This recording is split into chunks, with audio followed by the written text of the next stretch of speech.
دین کی خاطر سختیوں کا برداشت کرنا اور تکالیف و مشقت کا جھیلنا۔ حضور اقدس صلی اللہ علیہ وآلہ وسلم اور صحابہ اکرام رضی اللہ تعالیٰ عنہم اجمعین نے دین کے پھیلانے میں جس قدر تکالیف اور مشقتیں برداشت کی ہیں، ان کا برداشت کرنا تو دور، اس کا ارادہ کرنا بھی ہم جیسے نالائقوں سے دشوار ہے۔ تاریخ کی کتابیں ان واقعات سے بھری ہوئی ہیں، مگر ان پر عمل کرنا تو علیحدہ رہا، ہم ان کے معلوم کرنے کی بھی تکلیف نہیں کرتے۔ اس باب میں چند قصوں کو نمونہ کے طور پر ذکر کیا گیا ہے۔ ان میں سب سے پہلے خود حضور صلی اللہ علیہ وآلہ وسلم کے ایک قصے سے ابتدا کرتا ہوں کہ حضور صلی اللہ علیہ وآلہ وسلم کا ذکر برکت کا ذریعہ ہے۔ حضور صلی اللہ علیہ وآلہ وسلم کے سفر طائف کا قصہ۔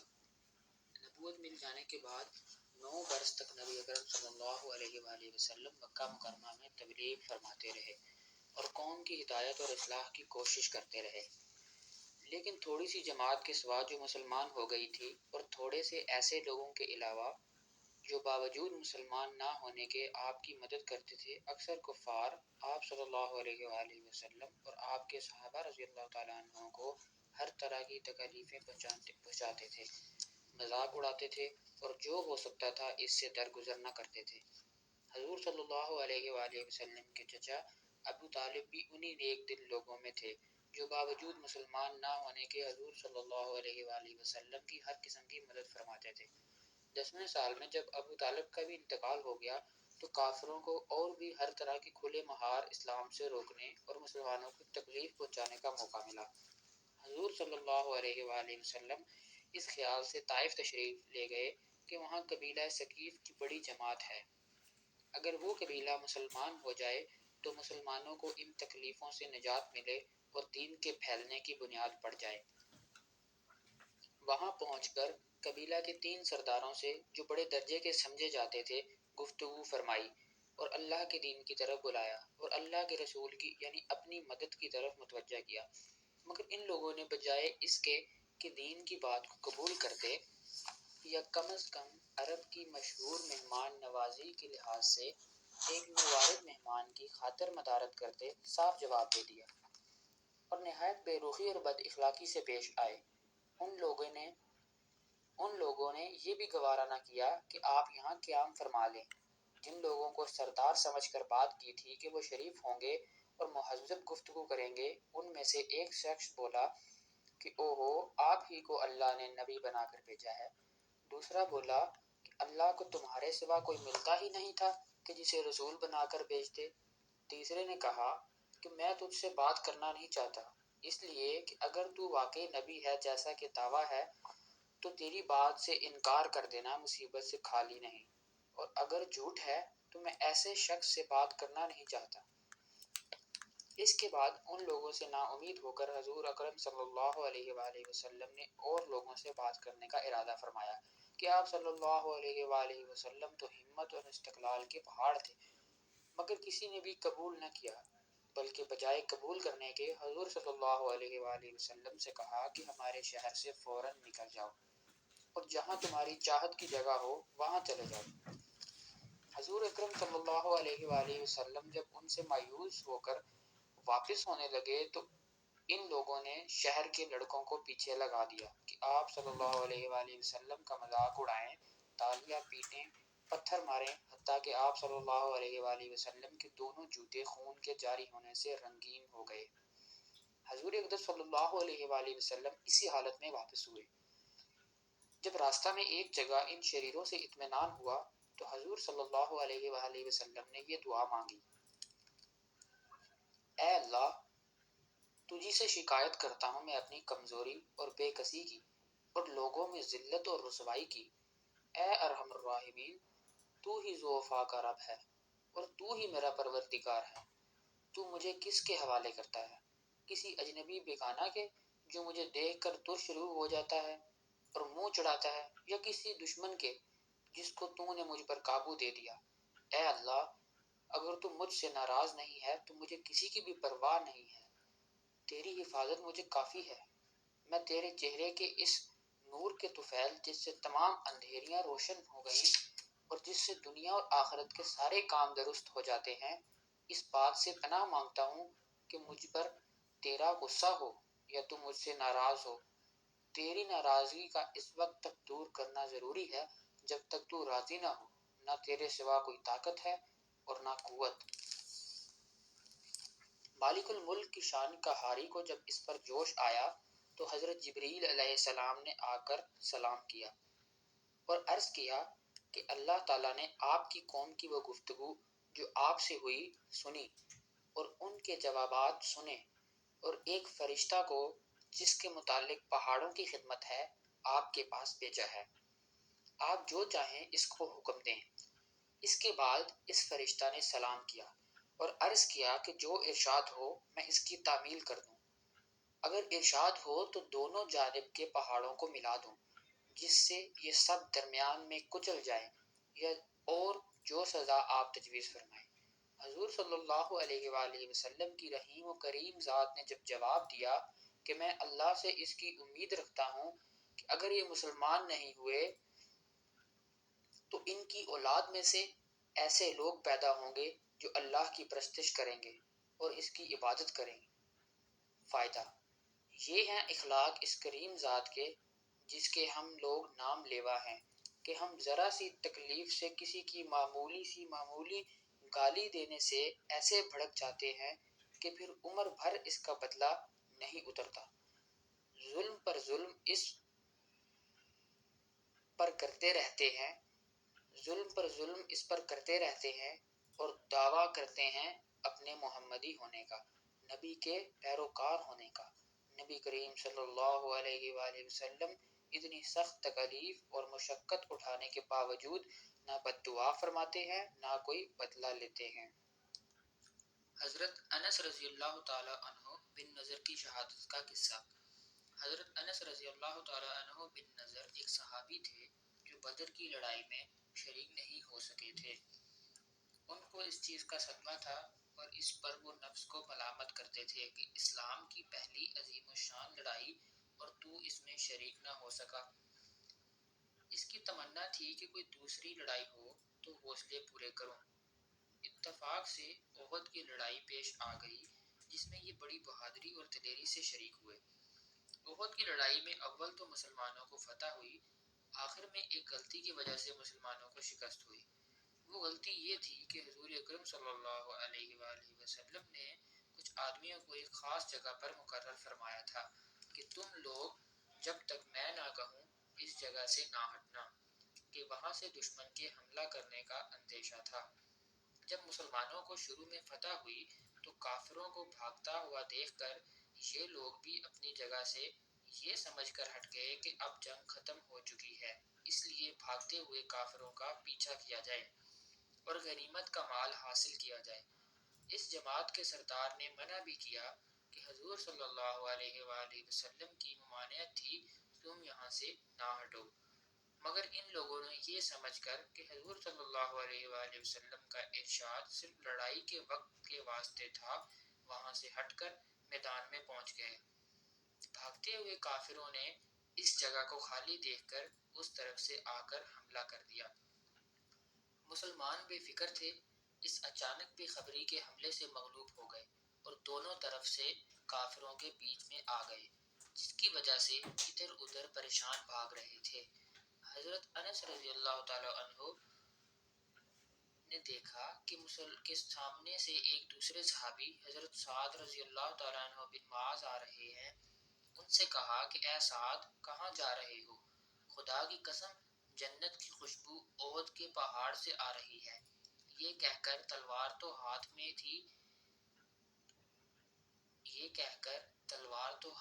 تھی ہی کافروں کے ہجوم میں گھس گئے اور جب تک شہید نہیں ہو گئے واپس نہیں ہوئے۔ شہادت کے بعد ان کے بدن کو دیکھا گیا تو چھلنی ہو گیا تھا۔ 80 سے زیادہ زخم تیر اور تلوار کے بدن پر تھے۔ ان کی بہن نے انگلیوں کے پوروں سے ان کو پہچانا۔ فائدہ: جو لوگ اخلاص اور سچی طلب کے ساتھ اللہ کے کام میں لگ جاتے ہیں ان کو دنیا ہی میں جنت کا مزہ آنے لگتا ہے۔ یہ حضرت انس رضی اللہ تعالی عنہ زندگی ہی میں جنت کی خوشبو سونگھ رہے تھے۔ اگر اخلاص آدمی میں ہو جائے تو دنیا میں جنت کا مزہ آنے لگتا ہے۔ میں نے ایک معتبر شخص سے، جو حضرت اقدس مولانا شاہ عبد الرحیم صاحب رائے پوری رحمۃ اللہ علیہ کے مخلص خادم ہیں، حضرت کا مقولہ سنا ہے کہ جنت کا مزہ آ رہا ہے۔ فضائل رمضان میں اس قصہ کو لکھ چکا ہوں۔ صلح حدیبیہ اور ابو جندل رضی اللہ تعالی عنہ اور ابو بصیر رضی اللہ تعالی عنہ کا قصہ۔ 6 ہجری میں حضور اقدس صلی اللہ علیہ وآلہ وسلم عمرہ کے ارادہ سے مکہ تشریف لے جا رہے تھے۔ کفار مکہ کو اس کی خبر ہوئی اور وہ اس خبر کو اپنی ذلت سمجھے، اس لیے مزاحمت کی اور حدیبیہ میں آپ کو رکنا پڑا۔ جان نثار صحابہ رضی اللہ تعالیٰ عنہ ساتھ تھے، جو حضور صلی اللہ علیہ وآلہ وسلم پر جان قربان کرنا فخر سمجھتے تھے، لڑنے کو تیار ہو گئے۔ مگر حضور صلی اللہ علیہ وآلہ وسلم نے مکہ والوں کی خاطر سے لڑنے کا ارادہ نہیں فرمایا اور صلح کی کوشش کی، اور باوجود صحابہ رضی اللہ تعالیٰ عنہ کی لڑائی پر مستعدی اور بہادری کے، حضور صلی اللہ علیہ وآلہ وسلم نے کفار کی اس قدر رعایت فرمائی کہ ان کی ہر شرط کو قبول فرما لیا۔ صحابہ رضی اللہ تعالیٰ عنہ کو اس طرح دب کر صلح کرنا بہت ہی ناگوار تھا، مگر حضور صلی اللہ علیہ وآلہ وسلم کے ارشاد کے سامنے کیا ہو سکتا تھا کہ جاں نثار تھے اور فرما بردار بھی۔ اس لیے حضرت عمر رضی اللہ تعالیٰ عنہ جیسے بہادروں کو بھی دبنا پڑا۔ صلح میں جو شرطیں طے ہوئی، ان شرطوں میں سے ایک شرط یہ بھی تھی کہ کافروں میں سے جو شخص اسلام لائے اور ہجرت کرے، مسلمان اس کو مکہ واپس کر دیں، اور مسلمانوں میں سے خدا نخواستہ اگر کوئی شخص مرتد ہو کر چلا آئے تو وہ واپس نہ کیا جائے۔ یہ صلح نامہ ابھی تک پورا لکھا بھی نہیں گیا تھا کہ حضرت ابو جندل رضی اللہ تعالیٰ عنہ ایک صحابی تھے جو اسلام لانے کی وجہ سے طرح طرح کی تکلیفیں برداشت کر رہے تھے اور زنجیروں میں بندھے ہوئے تھے۔ اسی حالت میں گرتے پڑتے مسلمانوں کے لشکر میں اس امید پر پہنچے کہ ان لوگوں کی حمایت میں جا کر اس مصیبت سے چھٹکارا پاؤں گا۔ ان کے باپ سہیل نے جو اس صلح نامہ میں کفار کی طرف سے وکیل تھے اور اس وقت تک مسلمان نہیں ہوئے تھے، فتح مکہ میں مسلمان ہوئے۔ انہوں نے صاحبزادے کے تماچا مارے اور واپس لے جانے پر اصرار کیا۔ حضور صلی اللہ علیہ وآلہ وسلم نے ارشاد فرمایا کہ ابھی صلح نامہ مرتب بھی نہیں ہوا اور اس لیے ابھی پابندی کس بات کی، مگر انہوں نے اصرار کیا۔ پھر حضور صلی اللہ علیہ وآلہ وسلم نے فرمایا کہ ایک آدمی مجھے مانگا ہی دے دو، مگر وہ لوگ ضد پر تھے، نہ مانے۔ ابو جندل رضی اللہ تعالیٰ عنہ نے مسلمانوں کو پکار کر فریاد بھی کی کہ میں مسلمان ہو کر آیا اور کتنی مصیبتیں اٹھا چکا، اب واپس کیا جا رہا ہوں۔ اس وقت مسلمانوں کے دلوں پر جو گزری وہ اللہ ہی کو معلوم ہے، مگر حضور صلی اللہ علیہ وآلہ وسلم کے ارشاد سے واپس ہوئے۔ حضور صلی اللہ علیہ وآلہ وسلم نے تسلی فرمائی اور صبر کرنے کا حکم دیا اور فرمایا کہ عنقریب حق تعالی شانہ تمہارے لیے راستہ نکالیں گے۔ صلح نامہ کے مکمل ہو جانے کے بعد ایک دوسرے صحابی ابو بصیر رضی اللہ تعالیٰ عنہ بھی مسلمان ہو کر مدینہ منورہ پہنچے۔ کفار نے ان کو واپس بلانے کے لیے 2 آدمی بھیجے۔ حضور اقدس صلی اللہ علیہ وآلہ وسلم نے حسب وعدہ واپس فرمایا۔ ابو بصیر رضی اللہ تعالیٰ عنہ نے عرض بھی کیا کہ یا رسول اللہ، میں مسلمان ہو کر آیا، آپ مجھے کفار کے پنجے میں پھر بھیجتے ہیں؟ آپ صلی اللہ علیہ وآلہ وسلم نے ان سے بھی صبر کرنے کو ارشاد فرمایا اور فرمایا کہ انشاءاللہ عنقریب تمہارے واسطے راستے کھلیں گے۔ یہ صحابی ان دونوں کافروں کے ساتھ واپس ہوئے۔ راستہ میں ان میں سے ایک سے کہنے لگے کہ یار، تیری یہ تلوار تو بڑی نافیس معلوم ہوتی ہے۔ شیخی باز آدمی ذرا سی بات میں پھول جاتا ہے۔ وہ نیام سے تلوار نکال کر کہنے لگا کہ ہاں، میں نے بہت سے لوگوں پر اس کا تجربہ کیا ہے۔ یہ کہہ کر تلوار ان کے حوالے کر دی۔ انہوں نے اسی پر اس کا تجربہ کر ڈالا۔ دوسرا ساتھی یہ دیکھ کر کہ ایک کو تو نپٹا دیا ہے، اب میرا نمبر ہے، بھاگا ہوا مدینے آیا اور حضور اکرم صلی اللہ علیہ وآلہ وسلم کی خدمت میں حاضر ہو کر عرض کیا کہ میرا ساتھی مر چکا ہے، اب میرا نمبر ہے۔ اس کے بعد ابو بصیر رضی اللہ تعالیٰ عنہ پہنچے اور عرض کیا کہ یا رسول اللہ، آپ اپنا وعدہ پورا فرما چکے کہ مجھے واپس کر دیا، اور مجھ سے کوئی عہد ان لوگوں کا نہیں ہے جس کی ذمہ داری ہو، وہ مجھے میرے دین سے ہٹاتے ہیں، اس لیے میں نے یہ کیا۔ حضور صلی اللہ علیہ وآلہ وسلم نے فرمایا کہ لڑائی بھڑکانے والا ہے، کاش کوئی اس کا معین و مددگار ہوتا۔ وہ اس کلام سے سمجھ گئے کہ اب بھی اگر کوئی میری طلب میں آئے گا تو میں واپس کر دیا جاؤں گا، اس لیے وہ وہاں سے چل کر سمندر کے کنارے ایک جگہ آ پڑے۔ مکہ والوں کو اس قصہ کا حال معلوم ہوا تو ابو جندل رضی اللہ تعالیٰ عنہ بھی، جن کا قصہ پہلے گزرا، چھپ کر وہیں پہنچ گئے۔ اسی طرح جو شخص مسلمان ہوتا وہ ان کے ساتھ جا ملتا۔ چند روز میں یہ ایک مختصر سی جماعت ہو گئی۔ جنگل میں جہاں نہ کھانے کا کوئی انتظام، نہ وہاں باغات اور آبادیاں، اس لیے ان لوگوں پر جو گزری ہوگی وہ تو اللہ ہی کو معلوم ہے، مگر جن ظالموں کے ظلم سے پریشان ہو کر یہ لوگ بھاگے تھے ان کا ناطقہ بند کر دیا۔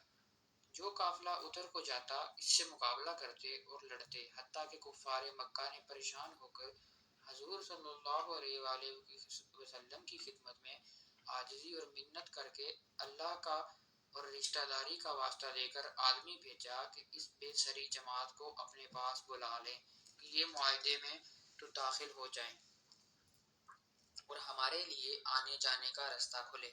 لکھا ہے کہ حضور صلی اللہ علیہ وآلہ وسلم کا اجازت نامہ جب ان حضرات کے پاس پہنچا تو ابو بصیر رضی اللہ تعالیٰ عنہ مرض الموت میں گرفتار تھے۔ حضور صلی اللہ علیہ وآلہ وسلم کا والا نامہ ہاتھ میں تھا کہ اسی حالت میں انتقال فرمایا۔ فائدہ: آدمی اگر اپنے دین پر پکا ہو، بشرطیہ دین بھی سچا ہو، تو بڑی سے بڑی طاقت اس کو نہیں ہٹا سکتی، اور مسلمان کی مدد کا تو اللہ کا وعدہ ہے، بشرطیہ کہ وہ مسلمان ہو۔ حضرت بلال رضی اللہ تعالیٰ عنہ حبشی کا اسلام اور مصائب۔ حضرت بلال رضی اللہ تعالیٰ عنہ حبشی مشہور صحابی ہیں جو مسجد نبی صلی اللہ علیہ وآلہ وسلم کے ہمیشہ مؤذن رہے۔ شروع میں ایک کافر کے غلام تھے، اسلام لے آئے، جس کی وجہ سے طرح طرح کی تکلیفیں دیے جاتے تھے۔ امیہ بن خلف جو مسلمانوں کا سخت دشمن تھا، ان کو سخت گرمی میں دوپہر کے وقت تپتی ہوئی ریت پر سیدھا لٹا کر ان کے سینے پر پتھر کی بڑی چٹان رکھ دیتا تھا کہ وہ حرکت نہ کر سکیں، اور کہتا تھا کہ یا اس حال میں مر جائیں اور زندگی چاہیں تو اسلام سے ہٹ جائیں، مگر وہ اس حالت میں بھی احد احد کہتے تھے، یعنی معبود ایک ہی ہے۔ رات کو زنجیروں میں باندھ کر کوڑے لگائے جاتے اور اگلے دن ان زخموں کو گرم زمین پر ڈال کر اور زیادہ زخمی کیا جاتا تاکہ بے قرار ہو کر اسلام سے پھر جائیں یا تڑپ تڑپ کر مر جائیں۔ عذاب دینے والا اکتا جاتا، کبھی ابو جہل کا نمبر آتا، کبھی امیہ بن خلف کا، کبھی اوروں کا، اور ہر شخص اس کی کوشش کرتا کہ تکلیف دینے میں زور ختم کر دے۔ حضرت ابو بکر صدیق رضی اللہ تعالیٰ عنہ نے اس حالت میں دیکھا تو ان کو خرید کر آزاد فرمایا۔ فائدہ: چونکہ عرب کے بت پرست اپنے بتوں کو بھی معبود کہتے تھے، اس لیے ان کے مقابلے میں اسلام کی تعلیم توحید کی تھی، جس کی وجہ سے حضرت بلال رضی اللہ تعالیٰ عنہ کی زبان پر ایک ہی کا ورد رہتا تھا۔ یہ تعلق اور عشق کی بات ہے۔ ہم جھوٹی محبتوں میں دیکھتے ہیں کہ جس سے محبت ہو جاتی ہے اس کا نام لینے میں لطف آتا ہے، بے فائدہ اس کو رٹا جاتا ہے، تو اللہ کی محبت کا کیا کہنا جو دین و دنیا میں دونوں جگہ کام آنے والی ہے۔ یہی وجہ ہے کہ حضرت بلال رضی اللہ تعالیٰ عنہ کو ہر طرح سے ستایا جاتا تھا، سخت سے سخت تکلیفیں پہنچائی جاتی تھیں، مکہ کے لڑکوں کو حوالے کر دیا جاتا تھا، مکہ کے لڑکوں کے حوالے کر دیا جاتا تھا تاکہ وہ ان کو گلی کی کوچوں میں چکر دیتے پھریں، اور یہ تھے کہ ایک ہی ایک کی رٹ لگائے رکھی تھی۔ اسی کا یہ صلہ ملا کہ پھر حضور صلی اللہ علیہ وآلہ وسلم کے دربار میں مؤذن بنے، اور سفر حضر میں ہمیشہ اذان کی خدمت ان کے سپرد ہوئی۔ حضور صلی اللہ علیہ وآلہ وسلم کے وصال کے بعد مدینہ طیبہ میں رہنا اور حضور صلی اللہ علیہ وآلہ وسلم کی جگہ کو خالی دیکھنا مشکل ہو گیا، اس لیے ارادہ کیا کہ اپنی زندگی کے باقی دن جہاد میں گزار دوں، اسی لیے جہاد میں شرکت کی نیت سے چل دیے۔ ایک عرصہ تک مدینہ منورہ لوٹ کر نہیں آئے۔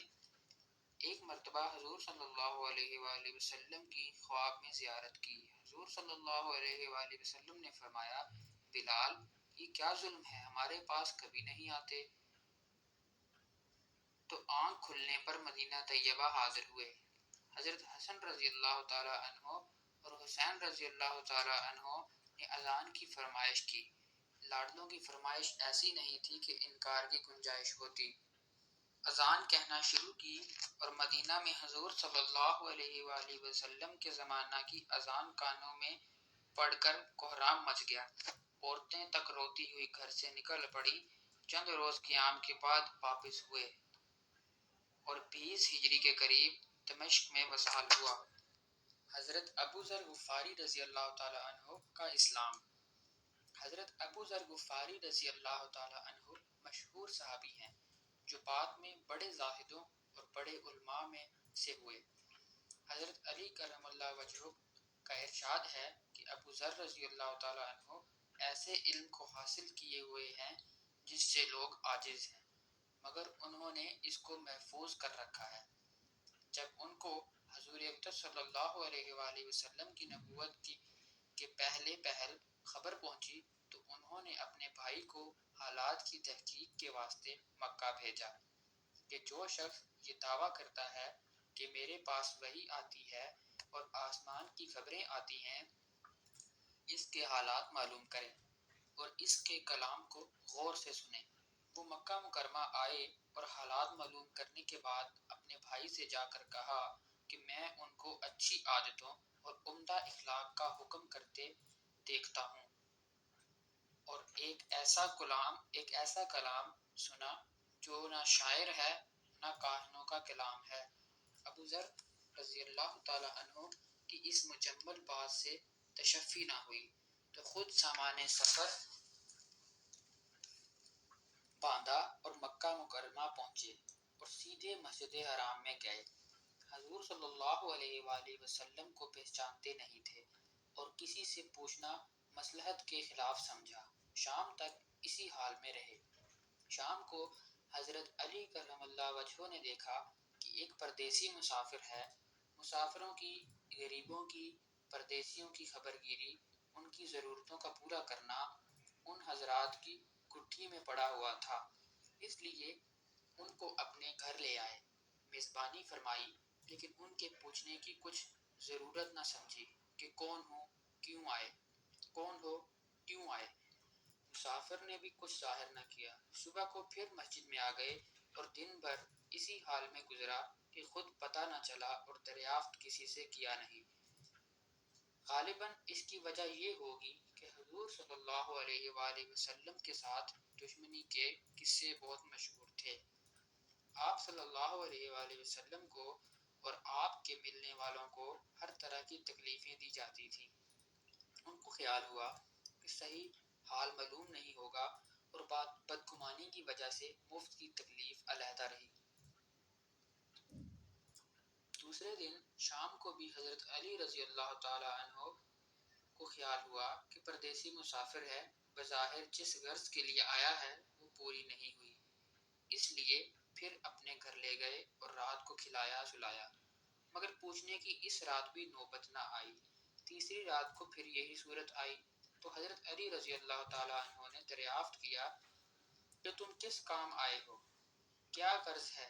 تو حضرت ابو ذر رضی اللہ تعالی عنہ نے اول ان کو قسم اور عہد پیمان دیے اس بات کے کہ وہ صحیح بتائیں۔ اس کے بعد اپنی غرض بتلائی۔ حضرت علی کرم اللہ وجہہ نے فرمایا کہ وہ بے شک اللہ کے رسول ہیں، اور صبح کو جب میں جاؤں تو تم میرے ساتھ چلنا، میں وہاں تک پہنچا دوں گا، لیکن مخالف کا زور ہے، اس لیے راستہ میں اگر مجھے کوئی شخص ایسا ملا جس سے میرے ساتھ چلنے کی وجہ سے تم پر کوئی اندیشہ ہو تو میں پیشاب کرنے لگوں گا یا اپنا جوتا درست کرنے لگوں گا، تم سیدھے چلے جانا، میرے ساتھ ٹھہرنا نہیں، جس کی وجہ سے تمہارا میرا ساتھ ہونا معلوم نہ ہو۔ چنانچہ صبح کو حضرت علی کرم اللہ وجہہ کے پیچھے پیچھے حضور صلی اللہ علیہ وآلہ وسلم کی خدمت میں پہنچے۔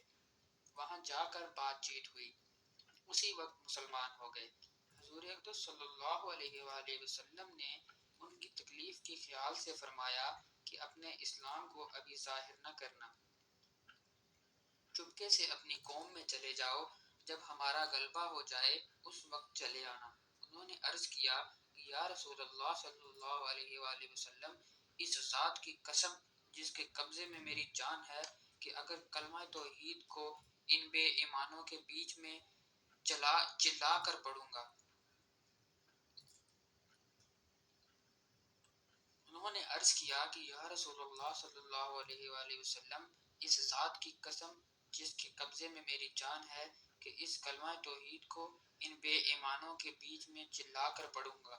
چنانچہ اسی وقت مسجد حرام میں تشریف لے گئے اور بلند آواز سے اشہد ان لا الہ الا اللہ و اشہد ان محمد رسول اللہ پڑھا۔ پھر کیا تھا، چاروں طرف سے لوگ اٹھے اور اس قدر مارا کہ زخمی کر دیا، مرنے کے قریب ہو گئے۔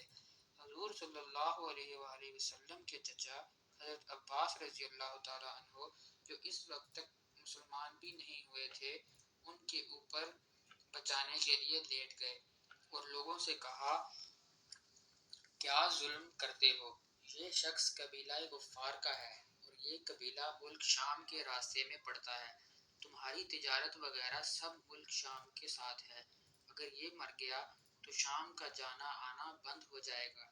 اس پر ان لوگوں کو بھی خیال ہوا کہ ملک شام سے ساری ضرورتیں پوری ہوتی ہیں، وہاں کا راستہ بند ہو جانا مصیبت ہے، اس لیے ان کو چھوڑ دیا۔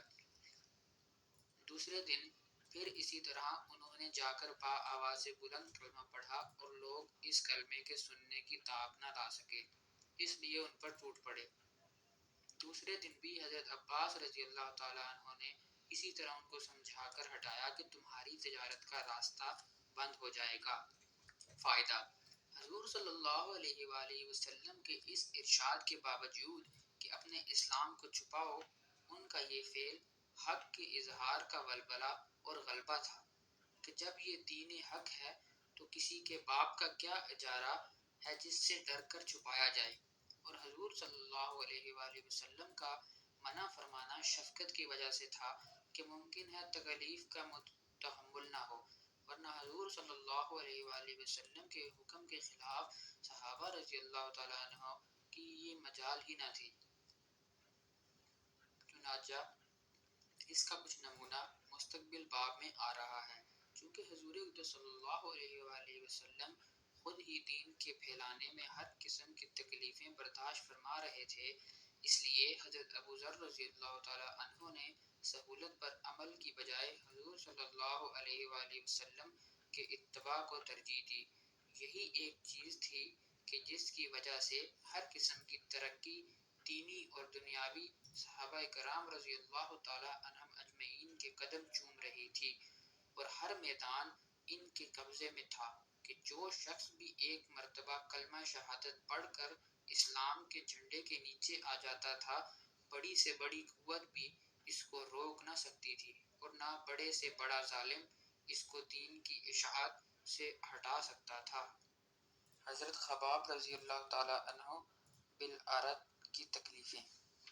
حضرت خباب رضی اللہ تعالیٰ عنہ بھی انہی مبارک ہستیوں میں سے ہیں جنہوں نے امتحان کے لیے اپنے آپ کو پیش کیا تھا اور اللہ کے راستے میں سخت سے سخت تکلیفیں برداشت کی۔ شروع ہی میں 5-6 آدمیوں کے بعد مسلمان ہو گئے تھے، اس لیے بہت زمانہ تک تکلیفیں اٹھائیں۔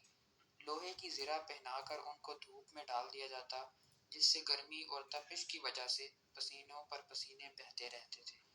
اکثر اوقات بالکل سیدھا گرم ریت پر لٹا دیا جاتا، جس کی وجہ سے کمر کا گوشت تک گل کر گر گیا تھا۔ یہ ایک عورت کے غلام تھے۔ اس کو خبر پہنچی کہ یہ حضور اقدس صلی اللہ علیہ وآلہ وسلم سے ملتے ہیں، تو اس کی سزا میں لوہے کو گرم کر کے ان کے سر کو اس سے داغ دیتی تھی۔ حضرت عمر رضی اللہ تعالیٰ عنہ نے ایک مرتبہ عرصہ کے بعد اپنا زمانہ خلافت میں حضرت خباب رضی اللہ تعالیٰ عنہ سے ان کی تکالیف کی تفصیل پوچھی جو ان کو پہنچائی گئی۔ انہوں نے عرض کیا کہ میری کمر دیکھیں۔ حضرت عمر رضی اللہ تعالیٰ عنہ نے کمر دیکھ کر فرمایا کہ ایسی کمر تو کسی کی دیکھی ہی نہیں گئی۔ انہوں نے عرض کیا کہ مجھے آگ کے انگاروں پر ڈال کر گھسیٹا گیا، میری کمر کی چربی اور خون سے وہ آگ بجھی۔ ان حالات کے باوجود جب اسلام کو ترقی ہوئی اور فتوحات کا دروازہ کھلا تو اس پر رویا کرتے کہ خدا نخواستہ ہماری تکالیف کا بدلہ کہیں دنیا ہی میں تو نہیں مل گیا۔ حضرت خباب رضی اللہ تعالیٰ عنہ کہتے ہیں کہ ایک مرتبہ حضور اقدس صلی اللہ علیہ وآلہ وسلم نے خلاف عادت بہت ہی لمبی نماز پڑھی۔ صحابہ رضی اللہ تعالیٰ عنہ نے اس کے متعلق عرض کیا تو حضور صلی اللہ علیہ وآلہ وسلم نے ارشاد فرمایا کہ یہ رغبت و ڈر کی نماز تھی۔ میں نے اس میں اللہ تعالیٰ سے 3 دعائیں کی تھیں اور ان میں سے 2 قبول ہوئیں اور ایک کو انکار ہوا۔ میں نے یہ دعا کی کہ میری ساری امت قحط سے ہلاک نہ ہو جائے، یہ قبول ہو گئی۔ دوسری یہ دعا کی کہ ان پر کوئی ایسا دشمن مسلط نہ ہو جو ان کو بالکل مٹا دے، یہ بھی قبول ہو گئی۔ تیسری یہ دعا کی کہ ان میں آپس میں لڑائی جھگڑے نہ ہوں، یہ بات منظور نہیں ہوئی۔ حضرت خباب رضی اللہ تعالیٰ عنہ کا انتقال 37 سال کی عمر میں ہوا اور کوفہ میں سب سے پہلے صحابی یہی دفن ہوئے۔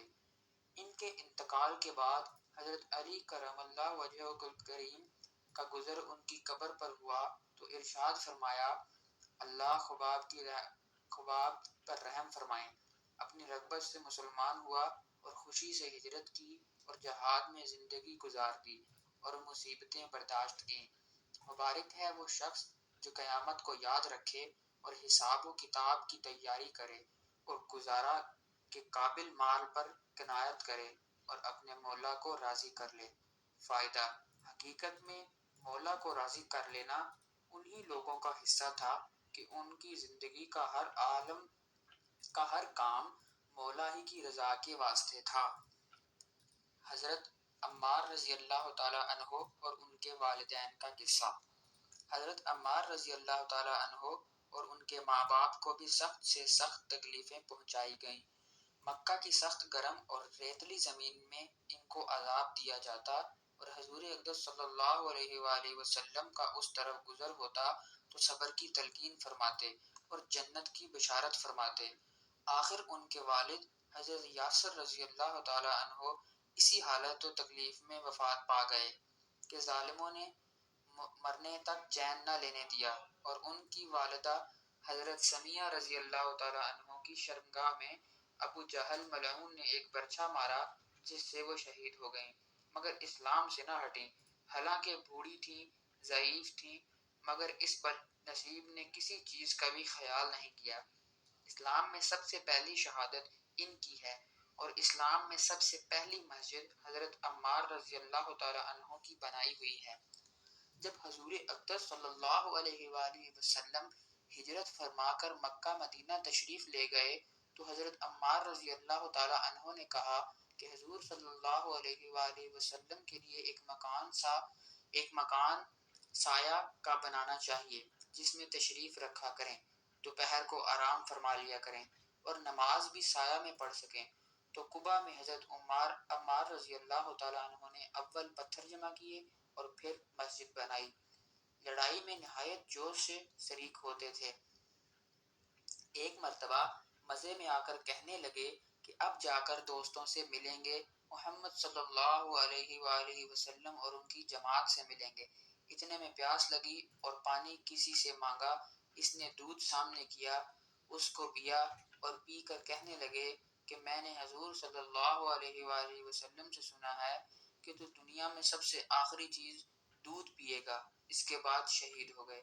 اس وقت 94 برس کی عمر تھی۔ بعض نے ایک آدھ سال کم بتائی ہے۔ حضرت صہیب رضی اللہ تعالی عنہ کا قصہ۔ حضرت صہیب رضی اللہ تعالی عنہ بھی حضرت عمار رضی اللہ تعالی عنہ کے ساتھ مسلمان ہوئے۔ نبی اکرم صلی اللہ علیہ وآلہ وسلم حضرت ارقم رضی اللہ تعالی عنہ صحابی کے مکان پر تشریف فرما تھے کہ یہ دونوں حضرات علیحدہ علیحدہ حاضر خدمت ہوئے اور مکان کے دروازہ پر دونوں اتفاقیہ اکٹھے ہو گئے۔ ہر ایک نے دوسرے کی غرض معلوم کی تو ایک ہی غرض یعنی اسلام لانا اور حضور صلی اللہ علیہ وآلہ وسلم کے فیض سے مستفید ہونا دونوں کا مقصد تھا۔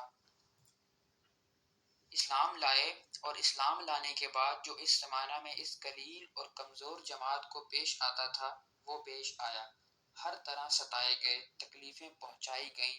آخر تنگ آ کر ہجرت کا ارادہ فرمایا تو کافروں کو یہ چیز بھی گوارا نہ تھی کہ یہ لوگ کسی دوسری جگہ ہی جا کر آرام سے زندگی بسر کر لیں۔ اس لیے جس کسی کی ہجرت کا حال معلوم ہوتا تھا اس کو پکڑنے کی کوشش کرتے تھے کہ تکلیف سے نجات نہ پا سکے۔ چنانچہ ان کا بھی پیچھا کیا گیا اور ایک جماعت ان کو پکڑنے کے لیے گئی۔ انہوں نے اپنا ترکش سنبھالا جس میں تیر تھے اور ان لوگوں سے کہا کہ دیکھو تمہیں معلوم ہے کہ میں تم سب سے زیادہ تیر انداز ہوں، اتنے ایک بھی تیر میرے پاس باقی رہے گا تم لوگ مجھ تک نہیں آ سکو گے، اور جب ایک بھی تیر نہ رہے گا تو میں اپنی تلوار سے مقابلہ کروں گا یہاں تک کہ تلوار بھی میرے ہاتھ میں نہ رہے۔ اس کے بعد جو تم سے ہو سکے کرنا، اس لیے اگر تم چاہو تو اپنی جان کے بدلے میں اپنے مال کا پتہ بتلا سکتا ہوں جو مکہ میں ہے، اور 2 باندیاں بھی ہیں وہ سب تم لے لو۔ اس پر وہ لوگ راضی ہو گئے اور اپنا مال دے کر جان چھڑائی۔ اسی بارے میں آیت پاک ترجمہ: بعض لوگ ایسے ہیں جو اللہ کی رضا کے واسطے اپنی جان کو خرید لیتے ہیں اور اللہ تعالیٰ بندوں پر مہربان ہے۔ حضور صلی اللہ علیہ وآلہ وسلم اس وقت قباء میں تشریف فرما تھے۔ صورتحال دیکھ کر ارشاد فرمایا کہ نفع کی تجارت کی۔ صہیب رضی اللہ تعالی عنہ کہتے ہیں کہ حضور صلی اللہ علیہ وآلہ وسلم اس وقت کھجوریں نوش فرما رہے تھے اور میری آنکھ دکھ رہی تھی، میں بھی ساتھ کھانے لگا۔ حضور صلی اللہ علیہ وآلہ وسلم نے فرمایا آنکھ تو دکھ رہی ہے اور کھجوریں کھاتے ہو؟ میں نے عرض کیا کہ حضور صلی اللہ علیہ وآلہ وسلم اس آنکھ کی طرف سے کھاتا ہوں جو تندرست ہے۔ حضور صلی اللہ علیہ وآلہ وسلم یہ جواب سن کر ہنس پڑے۔ حضرت صہیب رضی اللہ تعالیٰ عنہ بڑے ہی خرچ کرنے والے تھے، حتیٰ کہ حضرت عمر رضی اللہ تعالیٰ عنہ نے ان سے فرمایا کہ تم فضول خرچی کرتے ہو۔ انہوں نے عرض کیا کہ نہ حق کہیں خرچ نہیں کرتا۔ حضرت عمر رضی اللہ تعالیٰ عنہ کا جب وصال ہونے لگا تو انہی کو جنازہ کی نماز پڑھانے کی وصیت فرمائی تھی۔ حضرت عمر رضی اللہ تعالیٰ عنہ کا قصہ۔ حضرت عمر رضی اللہ تعالیٰ عنہ جن کے پاک نام پر آج مسلمانوں کو فخر ہے اور جن کی جوش ایمانی سے آج 1300 برس کے بعد تک کافروں کے دلوں میں خوف ہے، اسلام لانے سے قبل مسلمانوں کے مقابلے اور تکلیف پہنچانے میں بھی ممتاز تھے۔ نبی اکرم صلی اللہ علیہ وآلہ وسلم کے قتل کے در پہ رہتے تھے۔ ایک روز کفار نے مشورہ کی کمیٹی قائم کی کہ کوئی ہے جو محمد صلی اللہ علیہ وآلہ وسلم کو قتل کر دے۔ نعوذ باللہ۔ عمر نے کہا کہ میں کروں گا۔ لوگوں نے کہا کہ بے شک تم ہی کر سکتے ہو۔ عمر تلوار لٹکائے ہوئے اٹھے اور چل دیے۔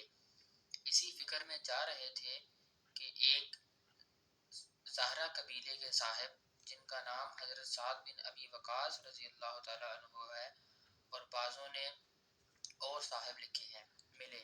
انہوں نے پوچھا کہ عمر کہاں جا رہے ہو؟ کہنے لگے کہ محمد صلی اللہ علیہ وآلہ وسلم کے قتل کی فکر میں ہوں۔ نعوذ باللہ۔ سعد نے کہا کہ بنو ہاشم اور بنو زہرہ اور بنو عبد مناف سے کیسے مطمئن ہو گئے؟ وہ تم کو بدلہ میں قتل کر دیں گے۔ اس جواب پر بگڑ گئے اور کہنے لگے کہ معلوم ہوتا ہے تو بھی بے دین یعنی مسلمان ہو گیا ہے، لا پہلے میں تجھ کو نمٹا دوں۔ یہ کہہ کر تلوار سونت لی اور حضرت سعد رضی اللہ تعالی عنہ نے بھی یہ کہہ کر کہ ہاں میں مسلمان ہو گیا ہوں تلوار سنبھال لی۔ دونوں طرف سے تلوار چلنے کو تھی کہ حضرت سعد رضی اللہ تعالی عنہ نے کہا کہ پہلے اپنے گھر کی تو خبر لے، تیری بہن اور بہنوئی دونوں مسلمان ہو چکے ہیں۔ یہ سننا تھا کہ غصہ سے بھر گئے اور سیدھے بہن کے گھر گئے۔ وہاں حضرت خباب رضی اللہ تعالی عنہ کواڑ بند کیے ہوئے ان دونوں میاں بیوی کو قرآن شریف پڑھا رہے تھے۔ حضرت عمر رضی اللہ تعالی عنہ نے کواڑ کھولوائے۔ ان کی آواز سے حضرت خباب رضی اللہ تعالی عنہ تو جلدی سے اندر چھپ گئے اور وہ صحیفہ بھی جلدی میں باہر ہی رہ گیا جس پر آیات قرآنی لکھی ہوئی تھی۔ ہمشیرہ نے کواڑ کھولے۔ حضرت عمر رضی اللہ تعالی عنہ کے ہاتھ میں کوئی چیز تھی جس کو بہن کے سر پر مارا، جس سے سر سے خون بہنے لگا، اور کہا کہ اپنی جان کے دشمن تو بھی بدین ہو گئی۔ اس کے بعد گھر میں آئے اور پوچھا کہ کیا کر رہے تھے اور یہ آواز کس کی تھی؟ بہنوئی نے کہا کہ بات چیت کر رہے تھے۔ کہنے لگے کیا تم نے اپنے دین کو چھوڑ کر دوسرا دین اختیار کر لیا؟ بہنوئی نے کہا کہ اگر دوسرا دین حق ہو تب۔ یہ سننا تھا کہ ان کی داڑھی پکڑ کر کھینچی اور بے تحاشا ٹوٹ پڑے اور زمین پر گرا کر خوب مارا۔ بہن نے چھڑانے کی کوشش کی تو ان کے منہ پر ایک تماچا اس زور سے مارا کہ خون نکل آیا۔ وہ بھی آخر عمر ہی کی بہن تھی۔ کہنے لگی کہ عمر ہم کو اس وجہ سے مارا جاتا ہے کہ ہم مسلمان ہو گئے۔ بے شک ہم مسلمان ہو گئے ہیں، جو تجھ سے ہو سکے تو کر لے۔ اس کے بعد حضرت عمر رضی اللہ تعالیٰ عنہ کی نگاہ اس صحیفے پر پڑی جو جلدی میں باہر رہ گیا تھا، اور غصہ کا جوش بھی اس مار پیٹ سے کم ہو گیا تھا، اور بہن کے اس طرح خون میں بھر جانے سے شرم سی بھی آ رہی تھی۔ کہنے لگے کہ اچھا مجھے دکھلاؤ یہ کیا ہے؟ بہن نے کہا کہ تو ناپاک ہے اور اس کو ناپاک ہاتھ نہیں لگا سکتے۔ ہر چند اصرار کیا مگر وہ بے وضو اور غسل کے دینے کو تیار نہ ہوئی۔ حضرت عمر رضی اللہ تعالی عنہ نے غسل کیا اور اس کو لے کر پڑھا۔ اس میں سورہ طٰہٰ لکھی ہوئی تھی۔ اس کو پڑھنا شروع کیا اور اننی انا اللہ لا الہ الا انا فاعبدونی واقیموا الصلاۃ للذکری تک پڑھا تھا کہ حالت ہی بدل گئی۔ کہنے لگے کہ اچھا مجھے بھی محمد صلی اللہ علیہ وآلہ وسلم کی خدمت میں لے چلو۔ یہ الفاظ سن کر حضرت خباب رضی اللہ تعالیٰ عنہ اندر سے نکلے اور کہا کہ اے عمر تجھے خوشخبری دیتا ہوں کہ کل شب پنجشنبہ میں حضور اقدس صلی اللہ علیہ وآلہ وسلم نے دعا مانگی تھی کہ یا اللہ عمر اور ابو جہل میں سے جو تجھے زیادہ پسند ہو اس سے اسلام کو قوت عطا فرما۔ یہ دونوں قوت میں بہت مشہور تھے۔ معلوم ہوتا ہے کہ حضور صلی اللہ علیہ وآلہ وسلم کی دعا تمہارے حق میں قبول ہو گئی۔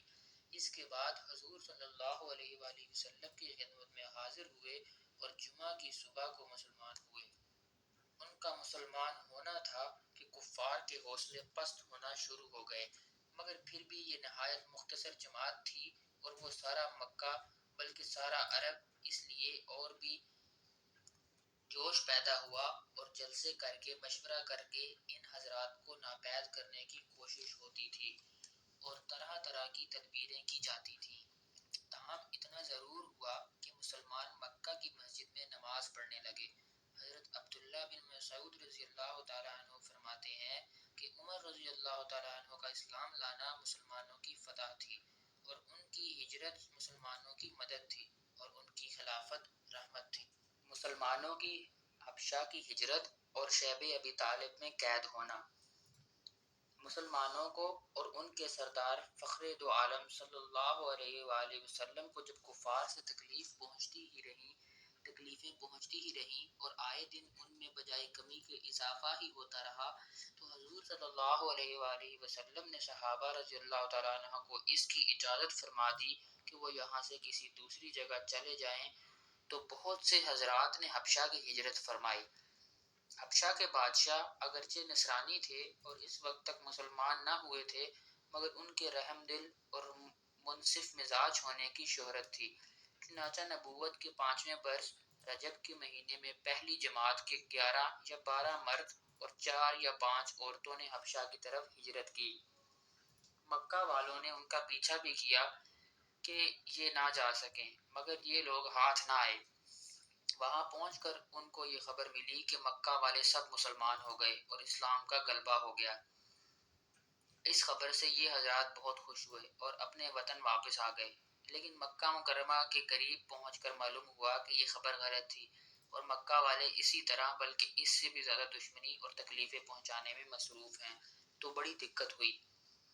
ان میں سے بعض حضرات وہیں سے واپس ہو گئے اور بعض کسی پناہ لے کر مکہ مکرمہ میں داخل ہوئے۔ یہ حبشہ کی پہلی ہجرت کہلاتی ہے۔ اس کے بعد ایک بڑی جماعت نے، جو 83 مرد اور 18 عورتیں بتلائی جاتی ہیں، متفرق طور پر ہجرت کی اور یہ حبشہ کی دوسری ہجرت کہلاتی ہے۔ بعض صحابہ رضی اللہ تعالیٰ عنہ نے دونوں ہجرتیں کی اور بعض نے ایک۔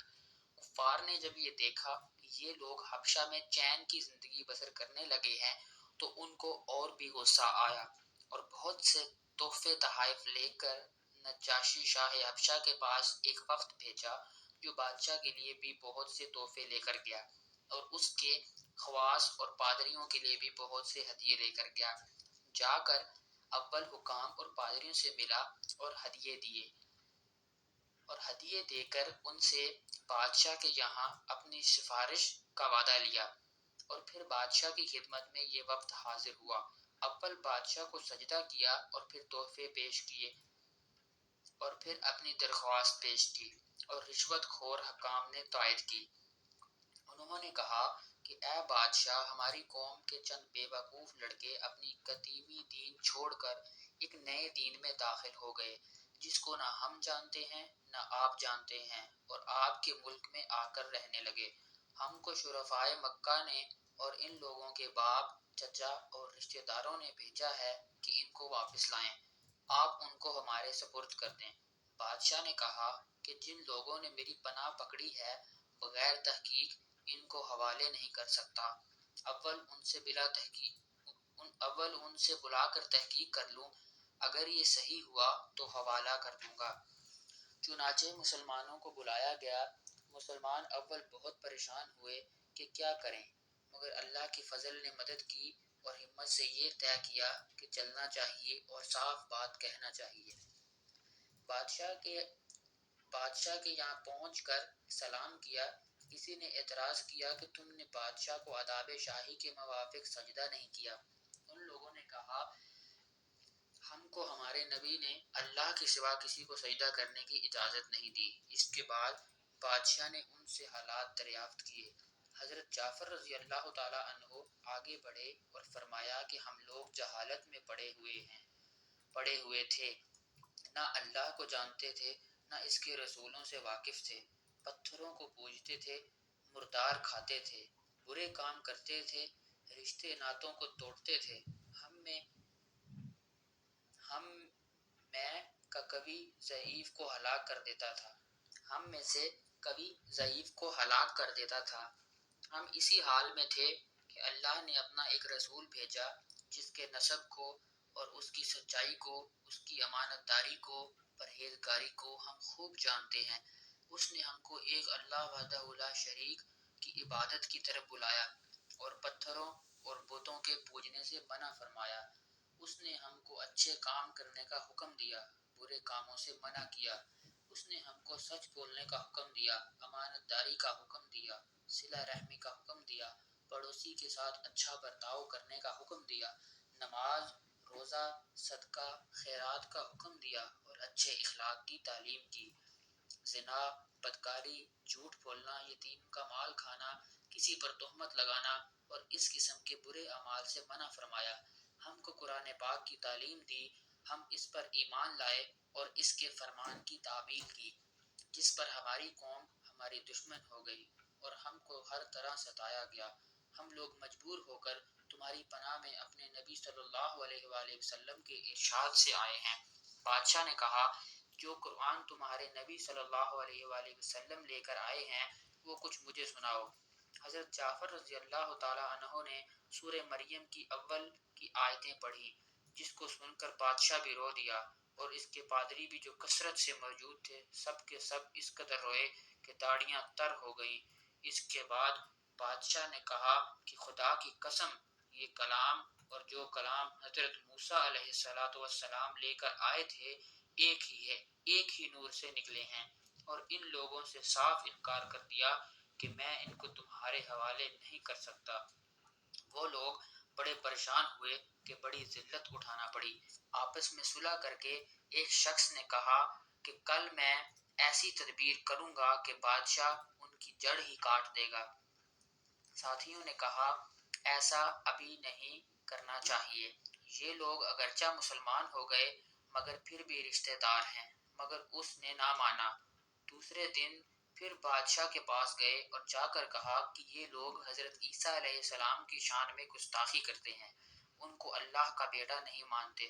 بادشاہ نے پھر مسلمانوں کو بلایا۔ صحابہ رضی اللہ تعالی عنہ فرماتے ہیں کہ دوسرے دن کے بلانے سے ہمیں اور بھی زیادہ پریشانی ہوئی۔ بہرحال گئے۔ بادشاہ نے پوچھا کہ تم حضرت عیسیٰ علیہ السلام کے کیا کہتے ہو؟ انہوں نے کہا وہی کہتے ہیں جو ہمارے نبی صلی اللہ علیہ وآلہ وسلم پر ان کی شان میں نازل ہوا کہ وہ اللہ کے بندے ہیں، اس کے رسول ہیں، اس کی روح ہیں اور اس کے کلمہ ہیں، جس کو خدا نے کنواری اور پاک مریم علیہ السلام کی طرف ڈالا۔ نجاشی نے کہا کہ حضرت عیسیٰ علیہ السلام بھی اس کے سوا کچھ نہیں فرماتے۔ پادری لوگ آپس میں کچھ چخ چخ کرنے لگے۔ نجاشی نے کہا تم جو چاہے کہو۔ اس کے بعد نجاشی نے ان کے تحفے واپس کر دیے اور مسلمانوں سے کہا تم امن سے ہو، جو تمہیں ستائے اس کو تاوان دینا پڑے گا، اور اس کا اعلان بھی کرا دیا کہ جو شخص ان کو ستائے گا اس کو تاوان دینا ہوگا۔ اس کی وجہ سے وہاں کے مسلمانوں کا اکرام اور بھی زیادہ ہونے لگا اور اس وفد کو ذلت سے واپس آنا پڑا۔ تو پھر کفار مکہ کا جتنا بھی غصہ جوش کرتا، ظاہر ہے اس کے ساتھ ہی حضرت عمر رضی اللہ تعالی عنہ کے اسلام لانے نے ان کو اور بھی جلا رکھا تھا، اور ہر وقت اس فکر میں رہتے تھے کہ ان لوگوں کا ان سے ملنا جلنا بند ہو جائے اور اسلام کا چراغ کسی طرح بجھے۔ اس لیے سرداران مکہ کی ایک بڑی جماعت نے آپس میں مشورہ کیا کہ اب کھلم کھلا محمد صلی اللہ علیہ وآلہ وسلم کو قتل کر دیا جائے، نعوذ باللہ۔ لیکن قتل کر دینا بھی آسان کام نہ تھا، اس کے لیے کہ بنو ہاشم بھی بڑے جتھے اور اونچے طبقے کے لوگ شمار ہوتے تھے۔ وہ اگرچہ اکثر مسلمان نہیں ہوئے تھے، لیکن جو مسلمان نہیں تھے وہ بھی حضور صلی اللہ علیہ وآلہ وسلم کے قتل ہو جانے پر آمادہ نہیں تھے۔ اس لیے ان سب کفار نے مل کر ایک معاہدہ کیا کہ سارے بنو ہاشم اور بنو مطلب کا بائیکاٹ کر دیا جائے، اور نہ ان کو کوئی شخص اپنے پاس بیٹھنے دے، نہ ان سے کوئی خرید و فروخت کرے، نہ بات چیت کرے، نہ ان کے گھر جائے، نہ ان کو اپنے گھر میں آنے دے، اور اس وقت تک صلح نہ کی جائے جب تک کہ وہ حضور صلی اللہ علیہ وآلہ وسلم کو قتل کے لیے حوالہ نہ کر دیں۔ یہ معاہدہ زبانی ہی گفتگو پر ختم نہیں ہوا، بلکہ یکم محرم 7 نبوی کو ایک معاہدہ تحریری لکھ کر بیت اللہ میں لٹکایا گیا تاکہ ہر شخص اس کا احترام کرے اور اس کو پورا کرنے کی کوشش کرے۔ اور اس معاہدہ کی وجہ سے 3 برس تک یہ سب حضرات 2 پہاڑوں کے درمیان ایک کاٹھی میں نظر بند رہے کہ نہ کوئی ان سے مل سکتا تھا، نہ یہ کسی سے مل سکتے تھے، نہ مکہ کے کسی آدمی سے کوئی چیز خرید سکتے تھے، نہ باہر سے آنے والی کسی تاجر سے مل سکتے تھے۔ اگر کوئی شخص باہر نکلتا تو پیٹا جاتا اور کسی سے ضرورت کا اظہار کرتا تو صاف جواب پاتا۔ معمولی سا سامان غلہ وغیرہ جو ان لوگوں کے پاس تھا وہ کہاں تک کام دیتا۔ آخر فاقوں پر فاقے گزرنے لگے اور عورتیں اور بچے بھوک سے بیتاب ہو کر روتے اور چلاتے، اور ان کے اعضاء کو اپنی بھوک اور تکلیف سے زیادہ ان بچوں کی تکلیفیں ستاتی۔ آخر 3 برس کے بعد اللہ کے فضل سے وہ صحیفہ دیمک کی نظر ہوا اور ان حضرات کی یہ مصیبت دور ہوئی۔ 3 برس کا زمانہ ایسے سخت بائیکاٹ اور نظر بندی میں گزرا، اور ایسی حالت میں ان حضرات پر کیا کیا مشقتیں گزری ہوں گی وہ ظاہر ہے۔ لیکن اس کے باوجود صحابہ کرام رضی اللہ تعالیٰ عنہم اجمعین نہایت ثابت قدمی کے ساتھ اپنے دین پر جمے رہے، بلکہ اس کی اشاعت فرماتے رہے۔ فائدہ: یہ تکلیف اور مشقتیں ان لوگوں نے اٹھائی ہیں جن کے آج ہم نام لیوا کہلاتے ہیں، اور اپنے کو ان کا متبع بتلاتے ہیں، اور سمجھتے ہیں کہ ہم لوگ ترقی کے باب میں صحابہ کرام رضی اللہ تعالیٰ عنہم اجمعین جیسی ترقیوں کے خواب دیکھتے ہیں۔ لیکن کسی وقت ذرا غور کر کے یہ بھی سوچنا چاہیے کہ ان حضرات نے قربانیاں کتنی فرمائیں، اور ہم نے دین کی خاطر، اسلام کی خاطر، مذہب کی خاطر کیا کیا۔ کامیابی ہمیشہ کوشش اور سعی کے مناسب ہوتی ہے۔ ہم لوگ چاہتے ہیں کہ عیش و آرام، بددینی اور دنیا طلبی میں کافروں کے دوش بدوش چلیں اور اسلامی ترقی ہمارے ساتھ ہو۔ یہ کیسے ہو سکتا ہے؟ یہ حکایات صحابہ کا تیسرا باب ہے۔ صحابہ کرام رضی اللہ تعالیٰ عنہ کے زہد اور فقر کے بیان میں۔ اس بارے میں خود نبی اکرم صلی اللہ علیہ وآلہ وسلم کا اپنا معمول اور اس کے واقعات جو اس امر پر ہیں دلالت کرتے ہیں کہ یہ چیز حضور صلی اللہ علیہ وآلہ وسلم کی خود اختیار فرمائی ہوئی اور پسند کی ہوئی تھی۔ اتنی کثرت سے حدیثوں کی کتابوں میں پائے جاتے ہیں کہ ان کا مثال کے طور پر بھی جمع کرنا مشکل ہے۔ حضور صلی اللہ علیہ وآلہ وسلم کا ارشاد ہے کہ فقر مومن کا تحفہ ہے۔ قصہ نمبر 1۔ حضور صلی اللہ علیہ وآلہ وسلم کا پہاڑوں کو سونا بنا دینے سے انکار۔ حضور صلی اللہ علیہ وآلہ وسلم کا ارشاد ہے کہ میرے رب نے مجھ پر یہ پیش کیا کہ میرے لیے مکہ کے پہاڑوں کو سونے کا بنا دیا جائے۔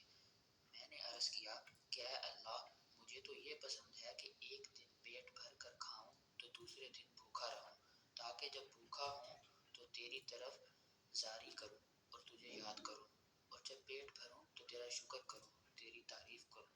ترمذی۔ فائدہ: یہ اس ذات مقدس کا حال ہے جس کے ہم نام لیوا ہیں، اور اس امت میں ہونے پر فخر ہے جس کی ہر بات ہمارے لیے قابل اتباع ہے۔ حضرت عمر رضی اللہ تعالیٰ عنہ کے وسعت طلب کرنے پر تنبیہ اور حضور صلی اللہ علیہ وآلہ وسلم کے گزر کی حالت۔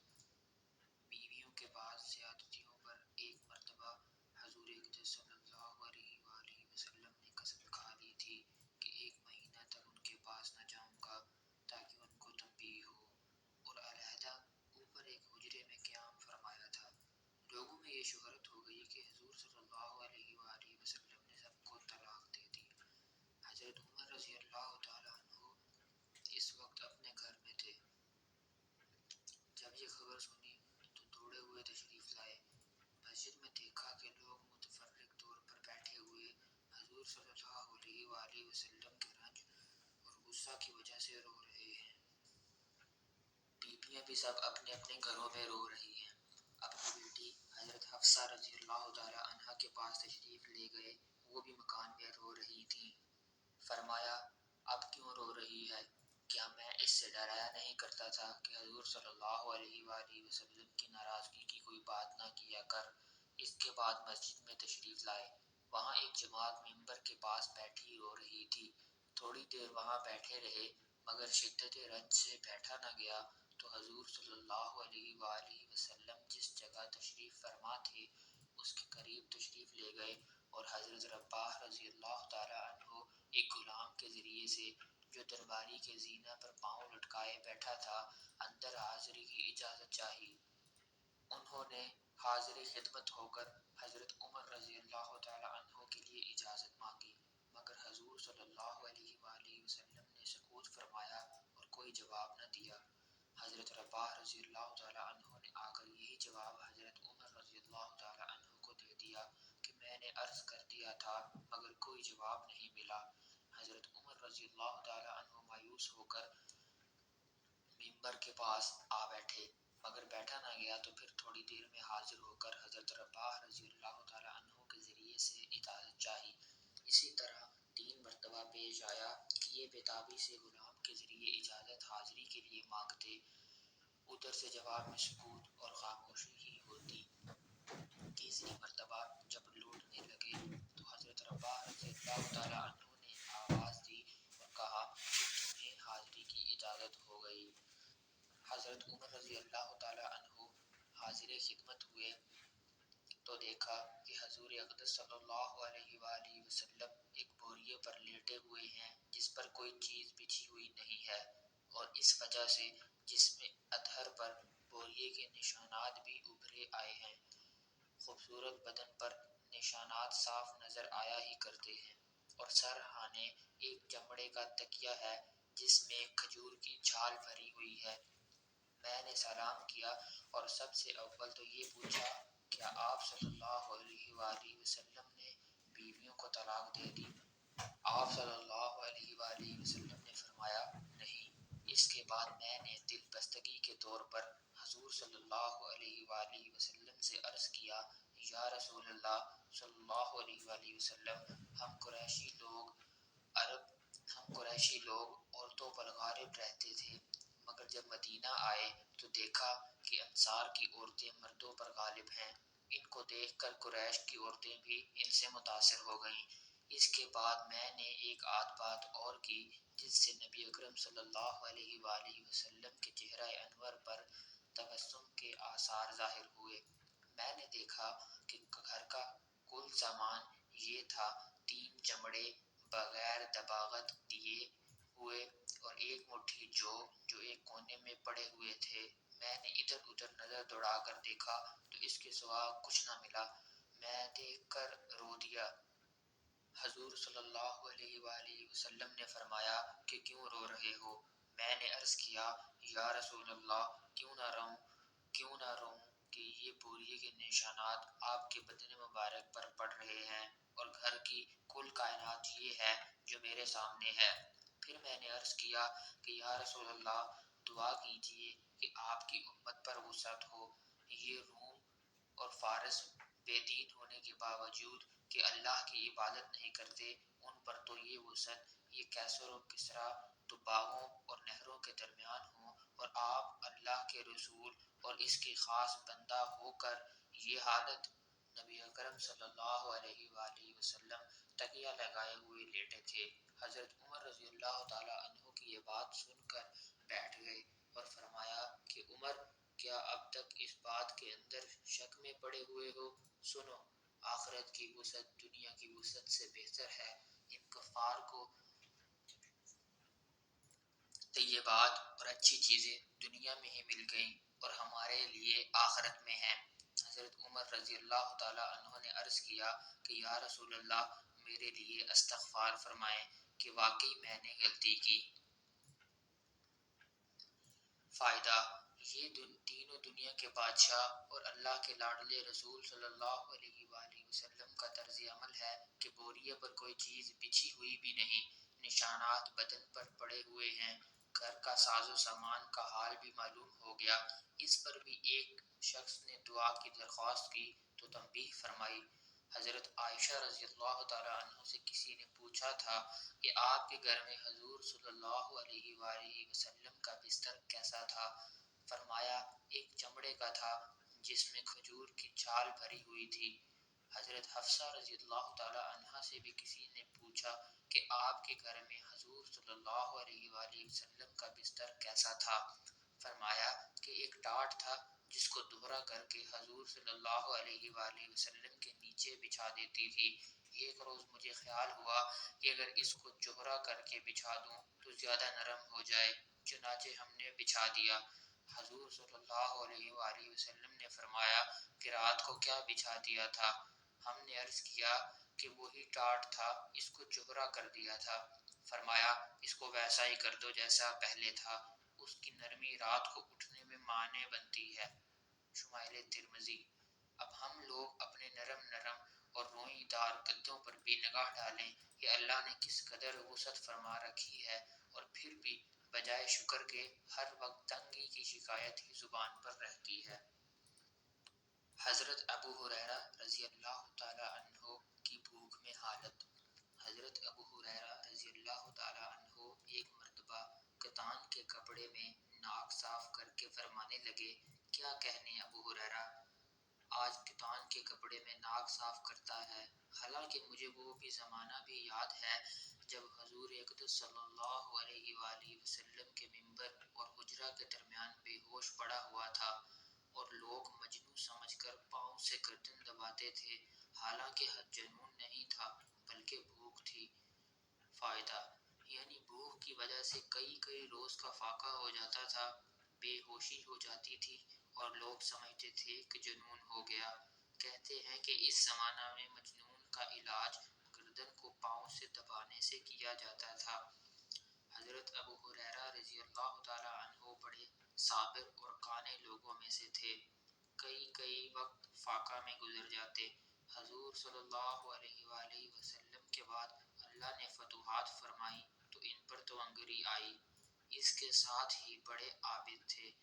ان کے پاس ایک تھیلی تھی جس میں کھجور کی گٹھلیاں بھری رہتی تھیں، اس پر تسبیح پڑھا کرتے تھے۔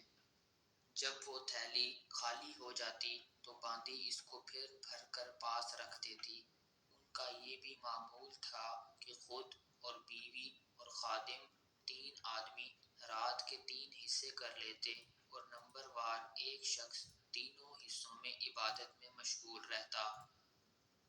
تذکرۃ الحفاظ۔ میں نے اپنے والد صاحب سے سنا ہے کہ میرے دادا صاحب کا بھی یہی تقریباً معمول تھا کہ رات کو 1 بجے تک والد صاحب مطالعہ میں مشغول رہتے۔ 1 بجے دادا صاحب تہجد کے لیے اٹھتے تو تقاضا فرما کر والد صاحب کو سلا دیتے اور خود تہجد میں مشغول ہو جاتے، اور صبح سے تقریباً پون گھنٹہ قبل میرے تائے صاحب کو تہجد کے لیے جگا دیتے اور خود اتباع سنت میں آرام فرماتے۔ حضرت ابوبکر صدیق رضی اللہ تعالیٰ عنہ کا بیت المال سے وظیفہ۔ حضرت ابوبکر صدیق رضی اللہ تعالیٰ عنہ کے یہاں کپڑے کی تجارت ہوتی تھی اور اسی سے گزر اوقات ہوتا تھا۔ جب خلیفہ بنائے گئے تو حسب معمول صبح کو چند چادریں ہاتھ پر ڈال کر بازار میں فروخت کے لیے تشریف لے چلے۔